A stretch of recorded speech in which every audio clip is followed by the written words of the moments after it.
And so these are quotes about me that are sort of complimentary. And then there's my bio. There's none that just says Mike Lucas is a shithead.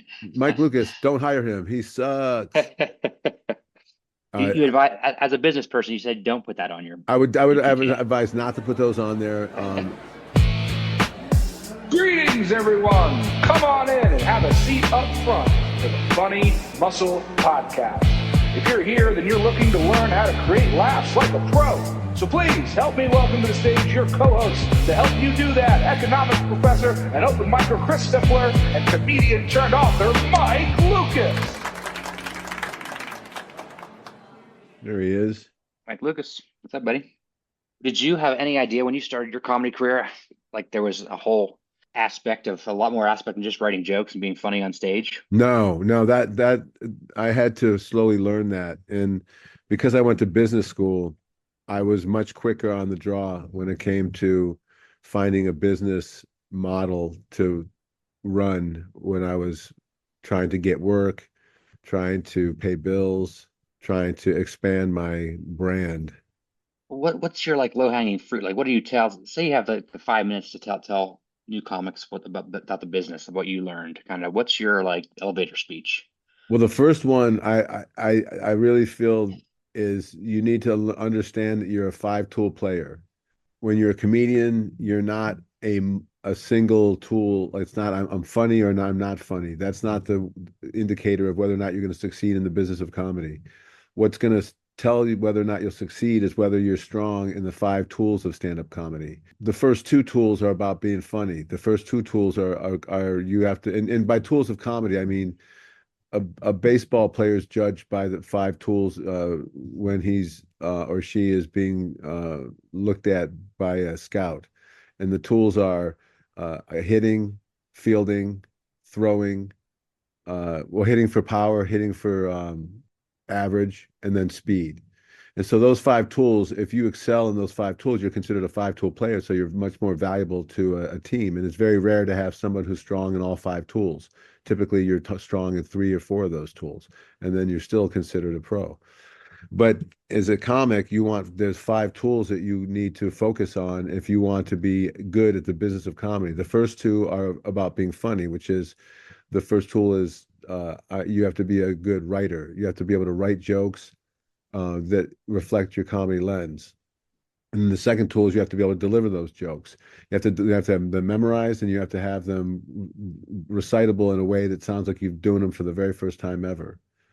So those first two tools are what it takes to be funny. But they're two tools. I have to be a writer, but I'm also a deliverer of this material. And then the third tool is you have to be a director. You're directing your set. You're figuring out what order your bits are in. You're figuring out where you are on stage and how you're presenting this stuff.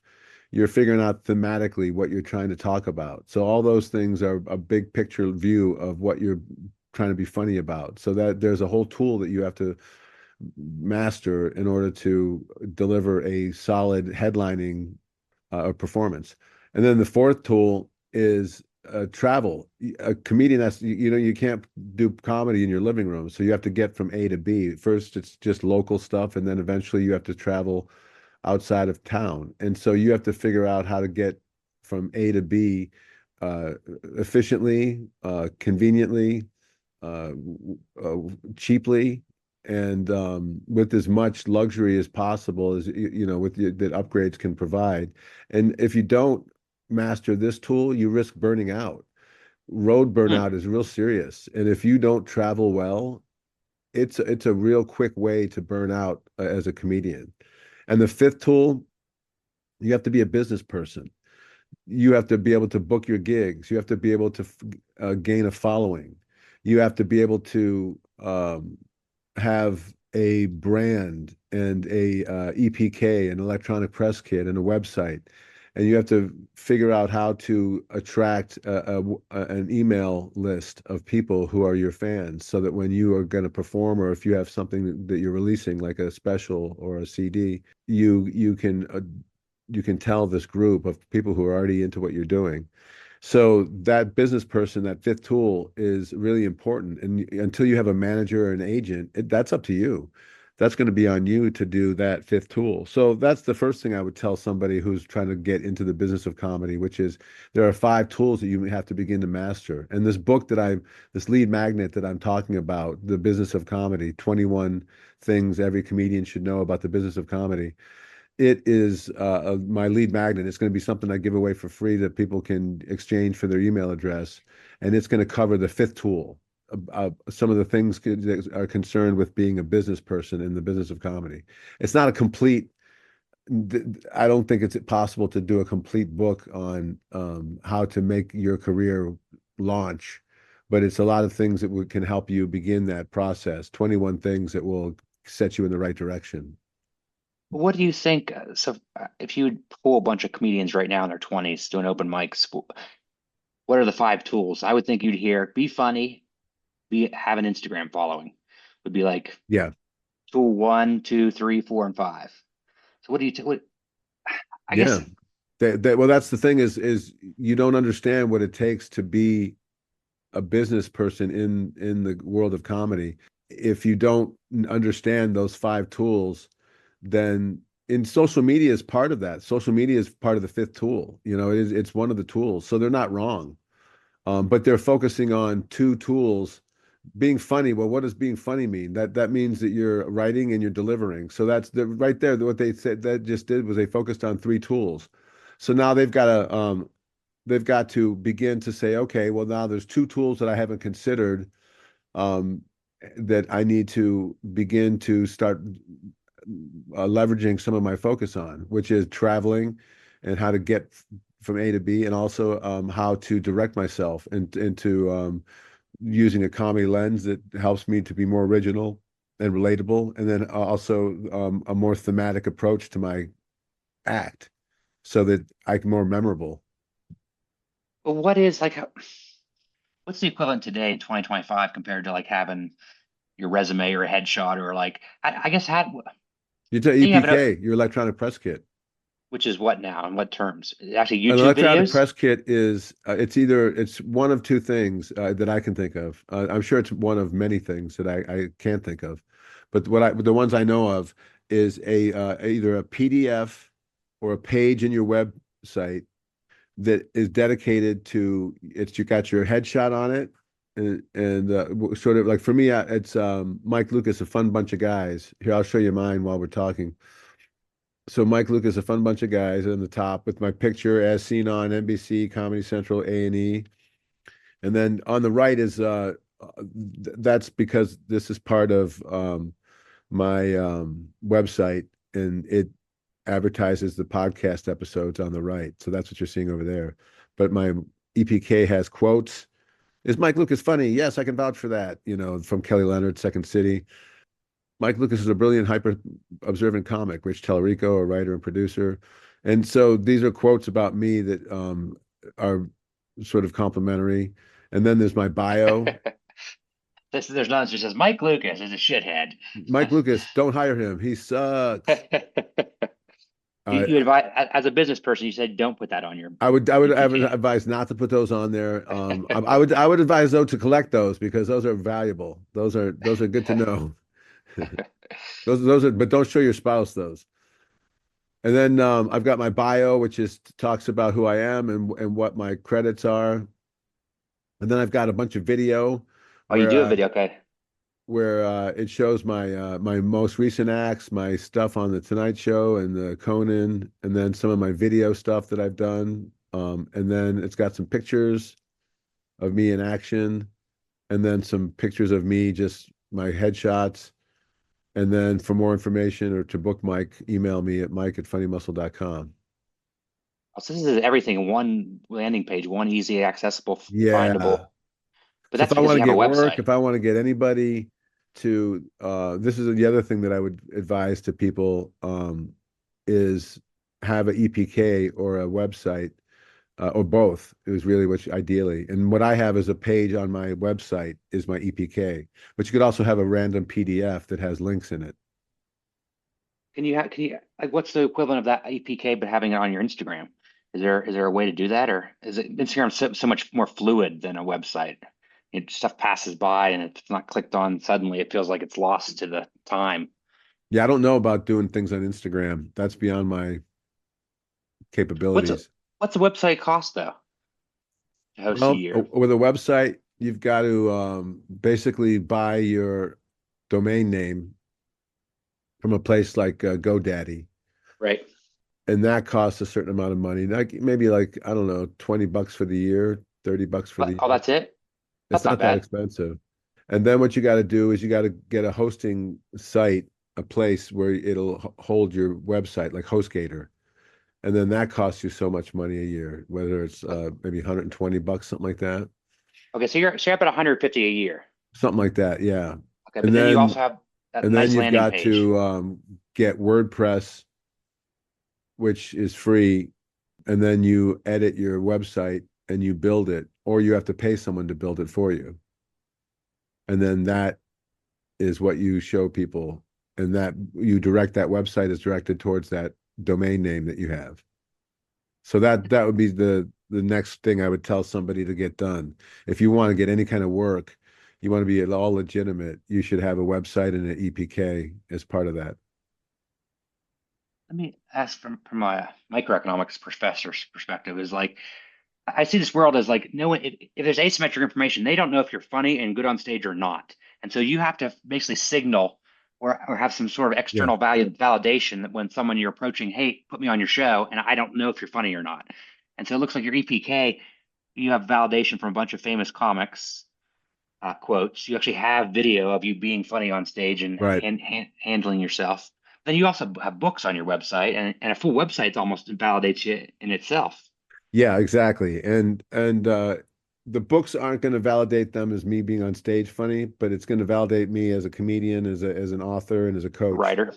and as a writer. And so I should probably put those on my EPK also, now that you mention it. Yeah. And then what else would I would recommend for a brand new? And then I would recommend for a brand new comedian, the very first thing that I would recommend is to get your 5 minute set together. So if you're going to get a 5 minute set together, that means that you're going to have to be able to write and deliver your material. So the first goal is to become a good writer and deliverer of your own material. That could take years. Like that step right there could take you years to get down. But the point is until you get your 5 minute set down, that one that is impressive, one that when people see it, they're like, "Ooh, I want to work you." Then until you have that, all the other steps in that book in the business of comedy are irrelevant. Because what's the point of having a following if you don't have a good demo set that shows that you're a good comedian? Say you have 20 minutes though, you're a young comedian, you need to validate, put some of your material online, but you don't want to burn all your material you're going to do if you're going to do 15 at the as a middle. How do you balance off how much you show and how much you don't put online? Well, in the beginning, you're going to be going through a lot of material. So I wouldn't worry too much about burning your material. Like at first, you're trying to get a following. So you're just trying to do whatever you can to get a following. It's not like you have a million followers who all get to see that one bit. You're just using it to troll. It's like chum. It's like Chum, chum that you're chum. throwing into the water. It's like heroin that you're passing out to some addicts, and you're hoping to get them hooked. So you want to give them some good stuff and just keep writing new stuff and keep creating new stuff. And chances are you're gonna maybe burn out a couple of people on it, but if somebody really likes a song that you sang as a musician and then they come watch you live, they want to hear the song they like. Good. Okay, so it's even if they know the punchline or know the misdirection, if it's a Yeah, good, and they'll forget it at first until they hear it, and then they'll be like, "Oh, there's hey, he's and then gonna they'll do be that. able like a callback." Okay. So it's not such a You're, bad thing.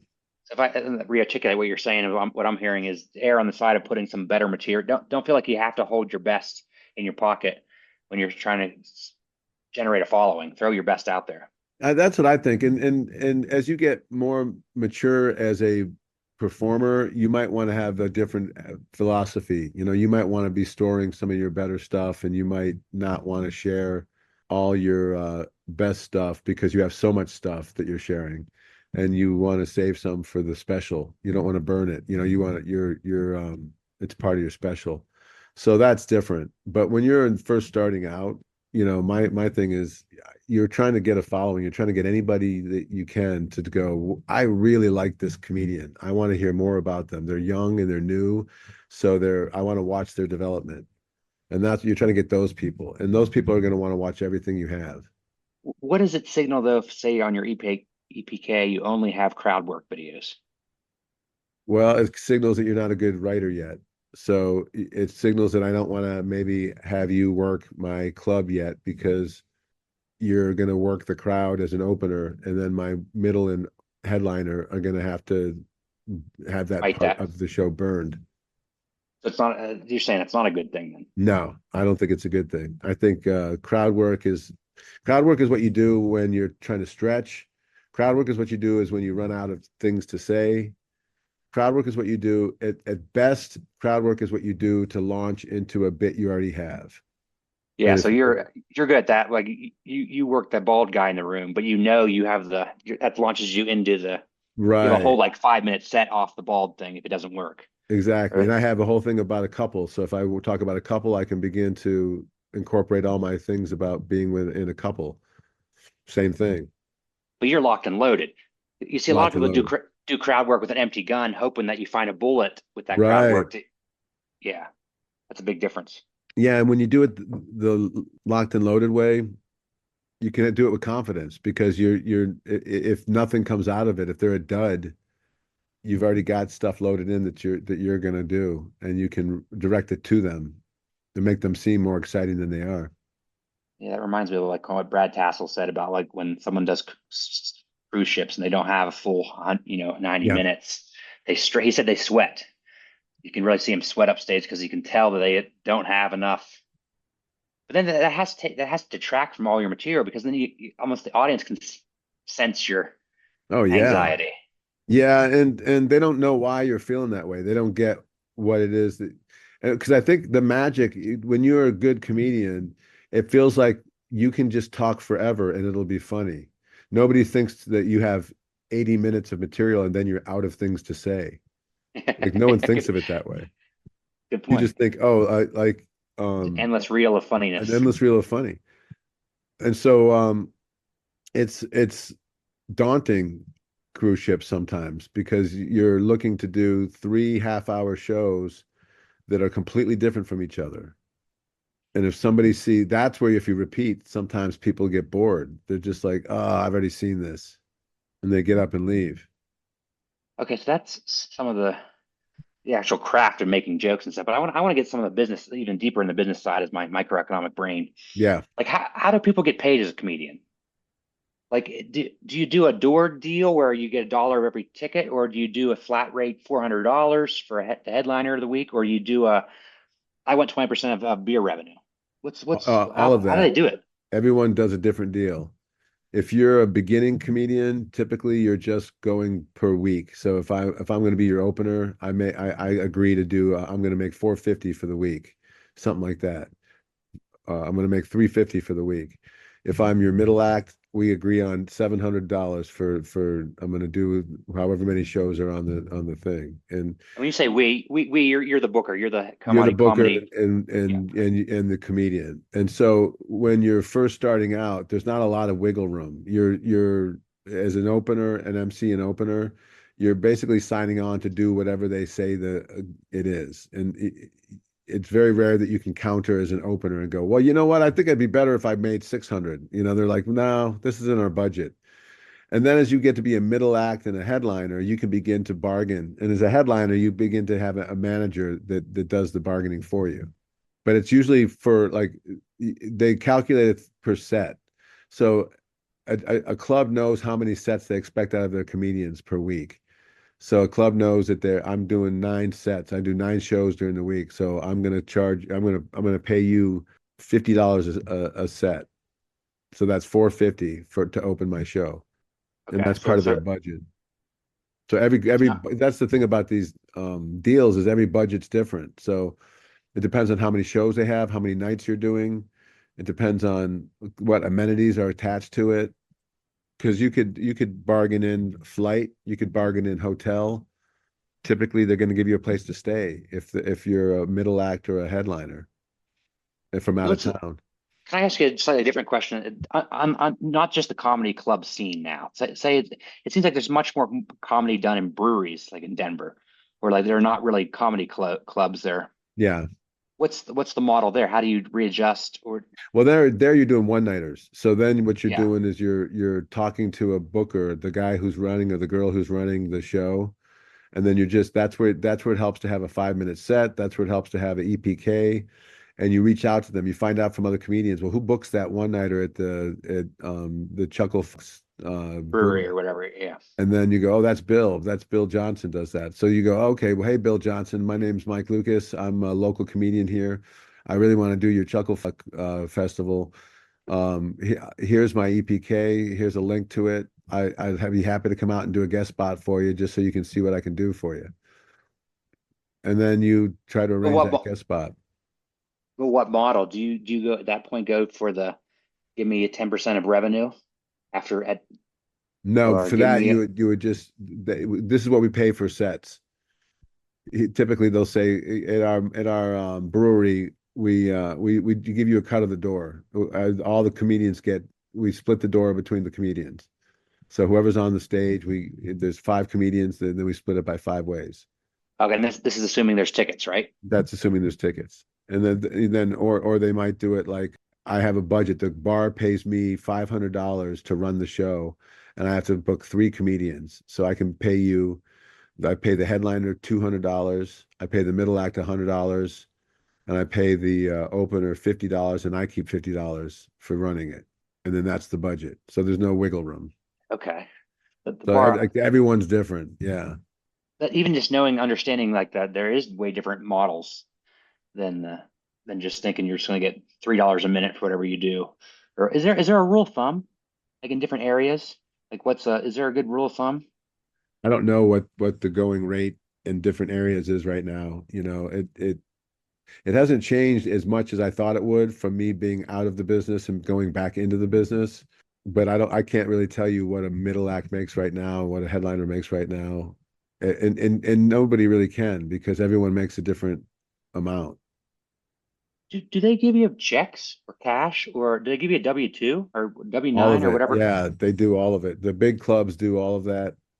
They'll give you a check, and then sometimes they'll give you a check, and then you can sign the back of the check, and then they'll cash out your check. Oh, but then you do get like a tax statement too with it, like so you're supposed to pay Yeah, income tax on typically that. you'll fill out a W-2. Yeah. What about like Venmo? What about asking for selling merchandise, selling Yeah, followers? Do you always plug yourself on your five or yeah, when you're doing short sets, it's hard to plug merchandise. But some people still do it. And you in the book I talk about how it pays to be modern. And part of being modern is to have these point of sales apps for your phone. There's a bunch of them I list in the book, but you're saying basically Venmo, translate that. It's just like a Venmo, you mean, right? You can just quickly well, some pay. of them are Venmo, but some of them are where you can use a credit card. You can literally swipe a card or use a tap Yep. method. And so that's different than Venmo. Do you ever push your books when you do sets? I don't. I have not yet. Why not? They're too short. A lot of them are open mic sets. The sets are too short, not the books. Not the books. No, not the books. No, the books are a good length. But They'll satisfy you. they'll satisfy you. Yeah, you won't be disappointed. Won't be like you got too little bit of ice cream. I wanted 2 scoops instead of 1. Give me more funny muscle. Yeah, put some more muscle in the grinder. I just think it's so much much to sell than like some comedian you like, but they're like selling posters or a T-shirt, like just a hacky, itchy. Yeah, but if you really cheap. like that comic, like getting a poster of somebody and getting a T-shirt of somebody might be desirable, especially if you just watch them do 50 minutes and you got enraptured in their world. and then whatever the t-shirt is, it's perfect because it's like a meme, a perfect meme of whatever the show was about. So, there's moments that but yeah, I agree. I think that the best thing you could sell after your show would be your special, like would be a video of you performing. And then that's the thing they just saw, and then they're paying again to watch you do the thing you just did again. And then like books are always great too. Books are a pretty cool thing. If you've written books and then you are able to have those displayed and show them, and then have a way of paying for them, whether you have your Venmo number out or you have a QR code or Say once you do have a following and you can, no matter where you're playing, say let's do a local following. Say I have a local Denver following, and I know I can get 50 people come out to a brewery, which is pretty good for small venues. How do I reach out to them, or how do I make well sure they you know when I'm playing? you would have an email list. You would begin to collect their email addresses, and that's where like the lead magnet helps. You get something of valuable uh, that's valuable to your fans, and whether it's some free content that you're giving out, whether it's a book that you're offering. That's what this book I'm doing, the book of the business of comedy. I figure it's something valuable that people would want, and then I would get their email address, and then I can begin to talk to them as fans and as potential customers for my books and for my coaching in classes. And so you basically use software like Kit or MailChimp, and you collect these email addresses, and then you begin to nurture that group, and you build the number of email addresses that you collect. Right now I have about 350, which is not that And many. I want to get to where I have 35,000. 35,000. Okay. Is there any tips on making sure it doesn't go into the spam folder? Well, that's all like a whole class in doing SEO stuff and What's do SEO? we'll say it again. What's SEO? SEO is search engine optimization. And Oh, using the so right word so Google can find you. yeah, and then warming up your email address enough so that it doesn't come across as a spammer. Yeah, there's a whole bunch of different techniques and tactics on doing that, but that goes beyond the book that I've done. What about, I think we even had some advice about putting your upcoming shows like in your social media posts. Yeah, that's a big thing. Part of the business of comedy is realizing that clubs need to put asses in the chairs, right? And so your social media following is, is the local ones, wherever you're at. You should always post your upcoming gigs, post ways to get tickets, links to it, see if you can get discounts for your fans, just anything to build this a A feeling of excitement. like being across like a club, a VIP or something. They feel like Yeah, you're, because a club will work that out for you. They'll do anything to get you to be able to collect people to be in the club, because they're going to be selling them 2 drink minimum. So if they can drag somebody in for 10% off the ticket price, they're going to make two times whatever $15 of their items. yeah, I would love to pick your brain about the economics of that. Like what's the optimal amount you spend for a ticket versus, um, Well, sometimes the way it's been going, that's what I talk about in the book, is it used to be the movie theater model where you say, I'm going to pay for a movie ticket, and then if I want to buy popcorn and soda and candy, it's there, but I don't have to. But it's there if I want it. And it's overpriced, and I know it is, so I can turn it down if I don't want it.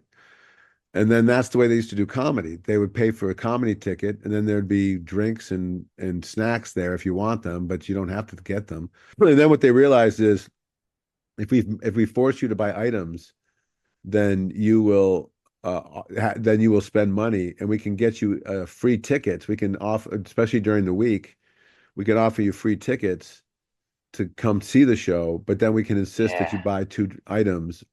And so your free ticket all of a sudden now is costing you $30. right. the comedy club around here is good at that. Like if you're on their member, like they Right. send you free birthday tickets. They send you tickets. Here's free tickets all the time, but they're only Oh good for yeah, please Tuesdays. come in and then, but there's a 2 item minimum. Right. Or here's free. Basically, you can find free tickets on Tuesdays and Wednesdays pretty easily Yeah. because they want you to go and then spend beers Well, and yeah, because it's hard to attract a crowd on those off nights. And so they're willing to give you a break on the tickets. And so that works out for the crowd and that, works out for the club because the club still makes money off the items and they still make money on their weekend shows. But it's a different way to do it. It's a different business model. And a comedian should know, the business of comedy should know that that's how it works so that you don't take things personally. If things don't go your way, in the operation on some level, you can't take that personally. It's because they're basically like if they cut your time or whatever, a lot of times it's just because of the show is the way the show's unfolding, and they need to end the show at a certain time because the second show is starting or whatever. So it's just not personal when things don't go your way sometimes. if you think of a perspective of the club owner who needs to make money That you have to begin to and think that way, right. and because a lot of times as comedians we just think, well, I did a funny show, I was hilarious, the crowd loved me. Yeah, but you went 5 minutes over, and then they had to everybody got out of the showroom late, and then they had to load up late for the second show, and now it's like when the doctor's appointments are all banged forward because Yeah, somebody everyone's showed waiting in up the waiting late. room. Yeah. So it's like that. So yeah, there's a whole machine that's running that you have to be aware of, and that's part of what I talk about in the business of comedy is that if you're as a comedian aware of that, you can begin to be part of the solution instead of disruption in that machine. So it looks like you have some tips on like how do you ingratiate yourself with a new booker? Your first time doing a show. What are some tips you can tell me Well, about you getting first of return all business? introduce yourself, be interesting, and then get out of their way. They're busy. They're a lot of people are trying to get their attention. So if you are clear on who your comedy lens is, you can very quickly tell them who you are. Hey, I'm Mike Lucas. I'm the clumsy ass behole that likes to come up here and do my stuff. I'm the I'm the comedian turned author and coach, Mike Lucas. I like to tell people with their comedy lens. You have a quick pitch that you know who you are. You can save a lot of time and energy and give them an idea of who you are without wasting a lot of their time, so they can pretty quickly see if you're going to solve one of their problems, which is, who I need people for stage time.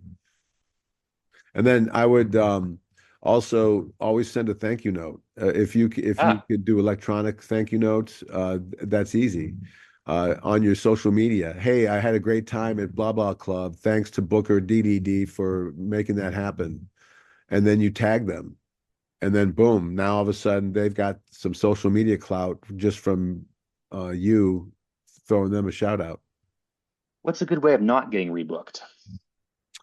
Well, be real dirty, show up late, be rude to the staff, steal material.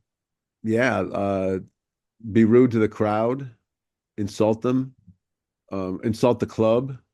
Yeah, there's a lot of ways to not get rebooked. It's hard to get rebooked, but basically disrespect the whole event and you won't get rebooked. But outside of performing on the stage as bad ways to get rebooked, but what about like business wise? Is there some no-nos you shouldn't do? Like, is there a level of like overly? Remember we talked to Steph Clark, and she said sometimes some people are just like overly in my face, like get me on a show. It's almost a Yeah, turn off. that's a definite turn off when you over pester somebody. It's one thing to remind them that you're looking for a stage time, but it's another thing to not be able to take a hint. If they're blowing you off, there might be a reason for it. Take the hint at some point and then come back later and get a little bit better and give them something different to look at. But that's one thing that you could do in the business of comedy is be a distraction. Another thing that you could do is be a distraction in the club. You could be a whisperer in the back of the room who's distracting from the show. You could try to sleep with the wait staff. That people do that, and then your reputation precedes you, and then typically those relationships don't work out, and somebody gets hurt, and it's never a good thing when the wait staff is bad mouthing you to the booker and to the other comics who are at the club. Going back to the travel stuff, I'm looking at the index of your lead magnet. What do you use travel time to write jokes? Like, how do you maximize your travel time? Do you write on the plane? Do you write? Oh yeah. Well, you're writing every time, everywhere you can, you're writing your material. That's part of the job of being a comedian. You're always on the lookout for something that's causing you a struggle, something that's causing you embarrassment, something that's causing you frustration, enraging you. And those are the things you're writing down because you're figuring if it pisses me off, it's pissing someone else off too. So how can I make fun of the fact that it's a struggle? So when you're traveling, there's a lot of downtime, especially if you're doing a plane or a train where you're not in charge of the driving or flying. You said you mentioned burnout about travel. Like, what's the number one? How do you avoid burnout, or what's What happening to people when they get burned out? They just sick you of just get traveling and going through tired of not TSA. being home, not being home, not having your own pillows, not having your own breakfast stuff, not having your own house familiar items. It can be a real bummer. So you have to set yourself up on the road to not miss that so much. So make sure that you're eating right. Make sure that you're staying in hotels that are worthy of what your level of lifestyle. So you're not staying in flea bag hotels and getting depressed because of that. Hmm. Insist on gigs where you at least get a decent motel or a hotel or a condo that's not a trap, Yeah, set yourself up for upgrades, right? When you have enough mileage, you can begin to set yourself up for upgrades. And so now you're traveling in first class. Now you're getting to be in the first class tavern at the airport. So that prevents you from burning out. Take time off in between gigs. Give yourself some downtime. When you're on a gig, give yourself go travel, go see the town, relax, meet the people, make the most of being away from home. Find a family on the home on the traveling that you can invite to the shows, and then create an environment where you feel like this is your home away from home. So there's a lot I of think ways to prevent that burnout. I like that idea of like going experience the town, because a lot of times you'll get a joke or two that are not even that good a joke, but if you make up the local reference in the very Yeah. beginning, like it Oh, they love really. that. Oh, he I was noticed. down He at noticed that we have the chocolate factory. Maria's diner and she filled my coffee fast, and but that's She knows Maria. yeah. So if you, yeah, I Right. guess see it as like reconnaissance for a good joke or two, and enjoy it. Yeah, and I think when the thing that makes you burn out less is when you stay connected to people. And if you isolate too much, a lot of comedians like to isolate because we're loners in a lot of cases, and a lot of us are on the spectrum. So you have to sort of, if you don't organically connect with people, you have to cognitively make it happen. So you have to force yourself to have a connection with the people who you're around. And a lot of people who work at the club are also pretty good resources. Yeah, I've noticed. I travel to give talks at different small towns in Colorado. I always ask the person at the front desk, like, what's the best dinner place around here? What's the best place to grab a beer?" And they just generally people just like to talk about their town. Oh yeah, they like to Right? brag about it and they like to turn you on to something that's cool. Let me ask you about this model about interacting with your fans, because I saw Emo Phillips here in Denver, and then he said at the end of his show, "Hey, I'll be if you want to hang out by the back door, I'll come out here and I can interact with you and hang out and take selfies or whatever." What's your any advice on that? Yeah, that's kind of a cool thing to do. Again, he's figuring out how to make the road a fun place for himself. And he's realizing that his fans are what make it for him. And Emo is just a great guy. He's famously a great dude. And so he, makes a point to connect with his people. And so, I mean, how did that feel as an audience member to be able to take a selfie with him? It was cool. I was pretty proud of it. And then, but here's my question. It felt like he waited about 20, 25 minutes before he actually came out. And some of the initial people that were going to wait kind of filed off. I'm wondering, like from a microeconomics perspective, is that strategic? Because he basically siphoned off the people who are half-hearted, and Yep. he knows then the people who are there that waited 20 minutes are the ones he really wants to And you know, interact he with. might have had to take a shit, That may too. right? I mean, he might have been, had a phone call he had to make that was important that, before the stock markets close or some shit like that. I don't know. You But know what I I do mean? this Like with we don't know what his reasoning was for needing that 20 minutes. It might have been strategic. He might have learned that if he goes straight out, he gets swarmed by people who don't really care. But if he waits, it does what you said it does, where I his big fans come. it screens out it's a screening mechanism. I do the same thing with my in my class when I hand back papers or assignments and they have grades. I say I will not discuss a grade or a missed a wrong answer until the day after. Yeah, So smart. if you want to come to my office hours, but then it screens out all these people that just want to bitch about their grade right Right. after the class ends. And then the only people that do come the next day are the ones that actually went back and discerned why they got it wrong. And it basically it's a clever way of screening out the actual the committed. I do that with the women that approach me. I try to say that Okay. if you still want to be with me for the tomorrow, then we can talk. And typically there's nobody there the next day. And in both cases, they all got D's. I'm gonna look at the other index in the league magnet here. I have a couple other questions I wrote down. Multiple income streams. That's the last question I wanted to ask you. Oh The one yeah. chapter is about multiple income streams. That is, not just getting ticket prices. You're getting what now? Downloads. You're getting merchandise. You're getting royalties on books. Or Yeah, all that. You're figuring out how to get different ways to make money. You're giving talks while you're in town. You're coaching one-on-one. You're teaching if that's a possibility. You can is get that a is that a model? I don't interrupt you, but is that a model? Can you, if you start a headline again, could you say I'm playing Friday and Saturday night, but I'm doing a seminar for yeah. comedians Thursday afternoon? Yeah, you could do that. And you work that out with the club. And the club likes it because then you're working out a way to get people to come in and spend money.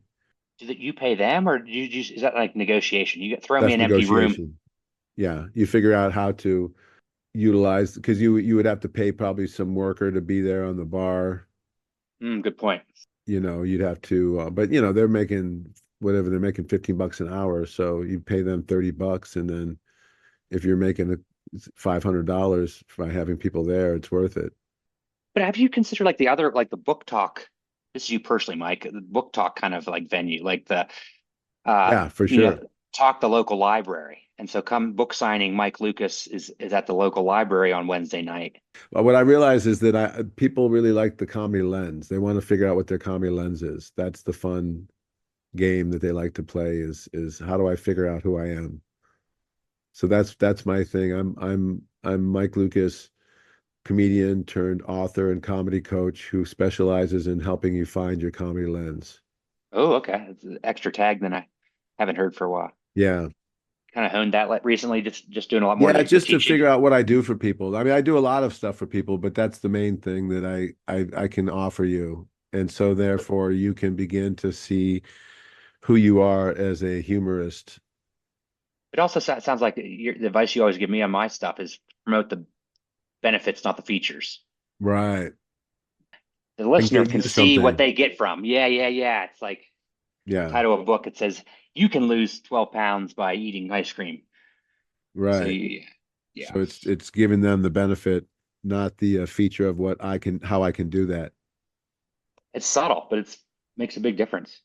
Well, and that goes to one of the things that's in the book of Business of Comedy, which is branding. And you're figuring out who you are as a comedian, and the business of comedy demands that. If you're going to begin to pitch yourself as a business, you need to know who you are, what you offer, uh, Mm. what you bring to the table, and then sort of a logo, a picture of what that looks like, so we can begin to share it and relate to it, and we can remember it. So it It's a sounds lot of like stuff in this book, man. That's why it covers so many things, and it's none of them is, like it's a 100-page book, so it's only going to cover so much. And how do we find it? Where do you get it? It's going to be on Amazon for 10.99, but it's going to be available to anybody who signs up for my newsletter at funnymuscle.com. So you can order a hard copy, or you can get a PDF emailed to you. Is that what you're saying? Yeah, you get a paperback copy, or you can get a ebook. The ebook will be Oh, like an ebook. $5.99. So when you sign up for your newsletter, do you get the ebook, or what You do you get the ebook, and then you get that for free. Cool. Yeah, it's a 10.99 or whatever it is of $6.99 value. Funnymuscle.com, right? Funnymuscle.com. Yeah.